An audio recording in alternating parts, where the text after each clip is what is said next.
Electrostatics.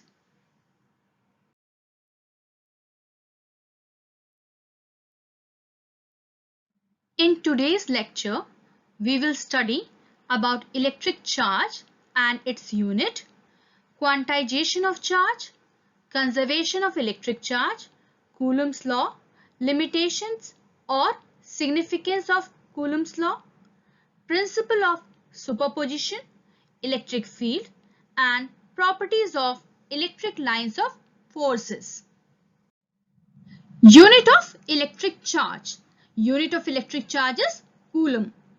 Q equals to IT, where Q is charge and that is 1 Coulomb, and that is equals to ampere into second. An electron has charge minus 1.6 into 10 power minus 19 Coulomb. If a body have deficiency of 1 electron, it will have charge plus 1.6 into 10 power minus 19 Coulomb. Thus, amount of charge on a body can be expressed in terms of number of electrons. Now, what is quantization of charge? Quantization of charge tells that charge can be E, 2E, 3E or minus E, minus 2E, minus 3E and so on. But it cannot be fraction. That means it cannot be 1 by 2E, 2 by 3E, 4 by 7E and so on. So, we can say electric charge cannot be divided indefinitely. Conservation of electric charge. We can see the conservation of electric charge by these examples, where uranium-238 when it decays, it gives thorium-234 and helium-4. So before decay it has 92 electrons and after decay also it has 92 electrons. Similarly, when one gamma ray produces 1 electron and 1 positron, then again it has 0 charge before the production and it has again 0 charge after the production. Similarly, when 1 positron and 1 electron annihilate each other, they gives 2 gamma, and again in that the net charge before annihilation was 0 and net charge after annihilation again it was 0. Coulomb's law. Coulomb's law states that electrostatic force between any two stationary point charges is directly proportional to the product of the quantity of charges and inversely proportional to the square of distance between the two charges. In equation form, Coulomb's law can be stated as F is directly proportional to Q1 Q2 and F is inversely proportional to 1 over R square. This gives F is directly proportional to Q1 Q2 upon R square and F equals to K Q1 upon Q2 upon R square, where K is a constant which is equals to 1 over 4 pi epsilon naught. So F equals to 1 over 4 pi epsilon naught Q1 Q2 upon R square.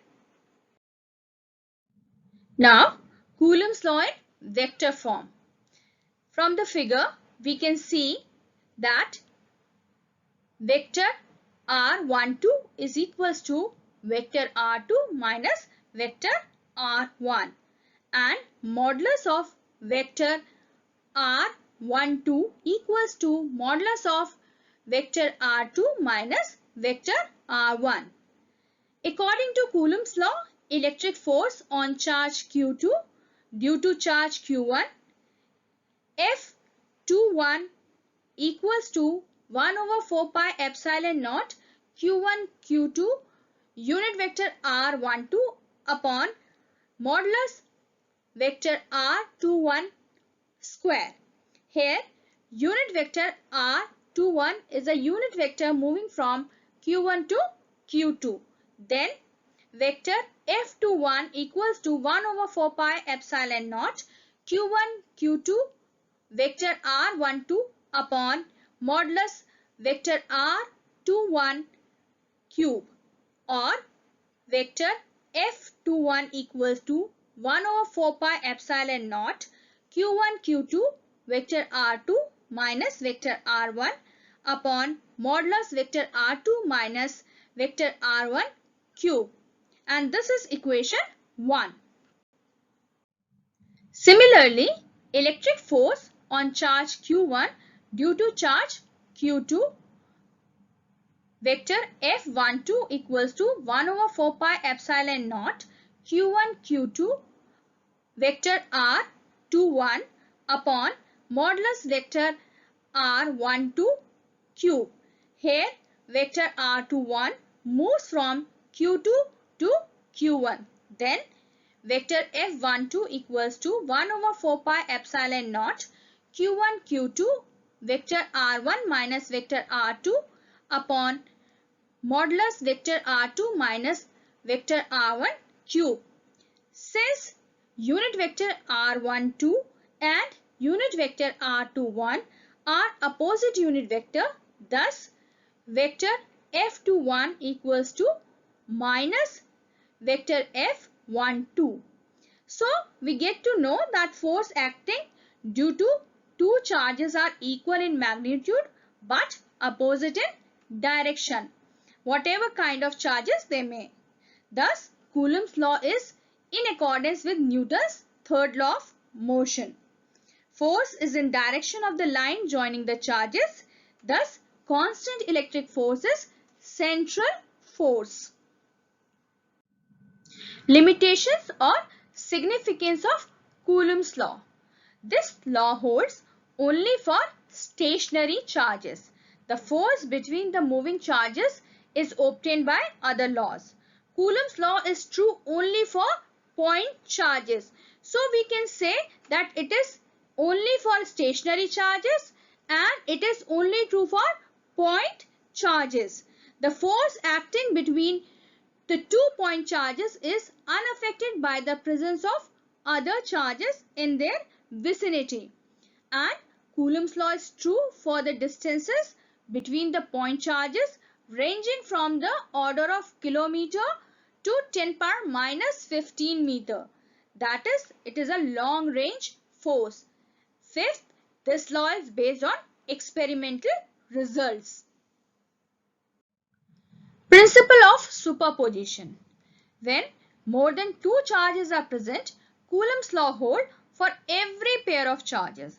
Thus, the net force on any one charge is equal the vector sum of the forces exerted on it by all other charges. This is known as principle of superposition.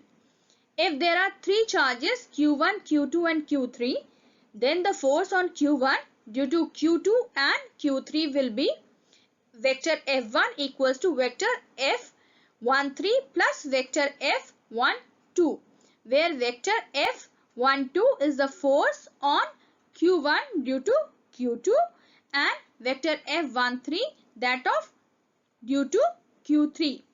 Thus, the force which two charges exert on each other is not changed by the presence of third charge.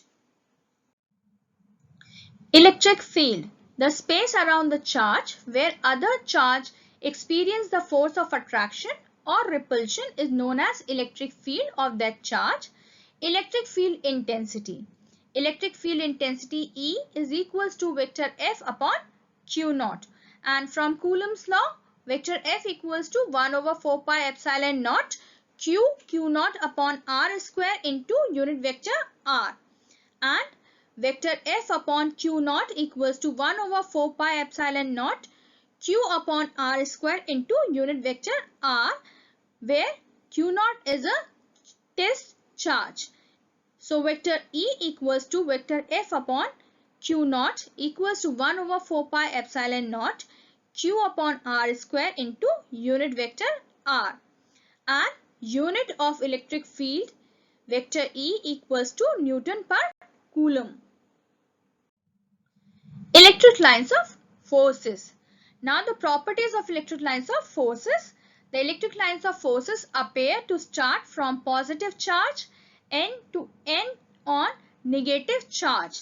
If there is a single charge, they may start or end at infinity. You can see it very clearly in these diagram where one positive and one negative charge is there.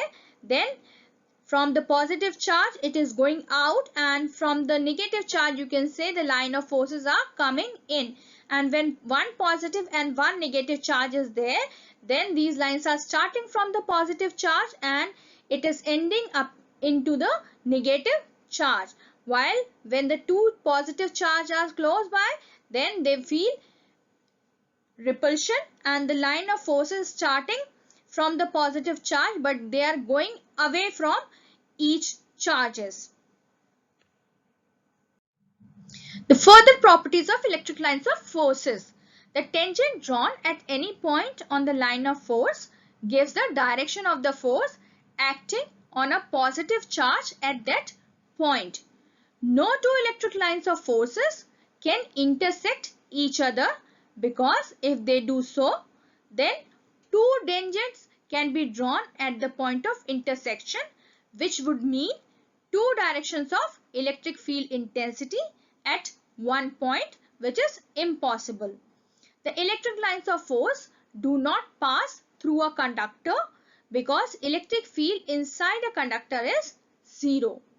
The equidistant electric line of forces represent uniform electric field, while different separation represent non-uniform electric field. The furthermore properties of electric lines of forces. The relative closeness of lines of force expresses the relative strength of the electric field. The electric lines of force have a tendency to contract in length like a stretched elastic string and separate from each other laterally. The electric lines of force are open curves. The electric lines of force are imaginary, but the electric field they represent is real. These are the few references which I have used to make this video. David J. Griffith, Introduction to Electrodynamics. Electricity and Magnetism by Edward M. Purcell and David J. Morin. Fundamentals of Electricity and Magnetism by Arthur F. Kipp. Electricity and Magnetism with Electronics by K. K. Tiwari. And Electricity, Magnetism and Electronics by Ahmad N. Lal.